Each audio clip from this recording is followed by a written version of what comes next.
കോൺഗ്രസിലെ സ്ത്രീകളെയാണ് സിമി റോസ്ബെൽ ജോൺ ആക്ഷേപിച്ചതെന്ന് വി ഡി സതീശൻ. താനല്ല ഓരോരുത്തരുടെയും സ്ഥാനമാനങ്ങൾ തീരുമാനിക്കുന്നതെന്നും വി ഡി സതീശൻ പറഞ്ഞു. ഈ ആരോപണം അവർ ഉന്നയിച്ചു. അത് കോൺഗ്രസിലെ സ്ത്രീകളെ ആയിട്ടുള്ള ആയിരക്കണക്കിന് പേര് പല സ്ഥാനങ്ങളിൽ അവർക്ക് മുഴുവൻ അപമാനകരമായൊരു പ്രസ്താവനയാണ് അവർ കൊടുത്തത്. അത് അവർ ചെയ്യരുതായിരുന്നു.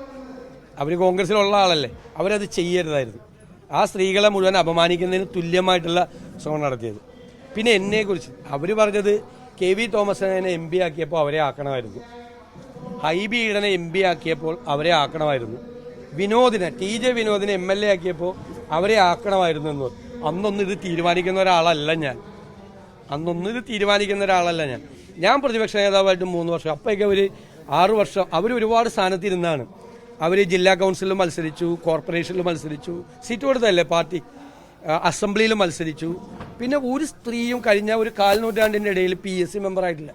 PSC മെമ്പറുടെ ശമ്പളം എത്ര നിങ്ങൾക്ക് അറിയോ, പെൻഷൻ എത്ര നിങ്ങൾക്ക് അറിയോ? അത്ര വലിയ സ്ഥാനമാണ് പാർട്ടി അവർക്ക് കൊടുത്തത്.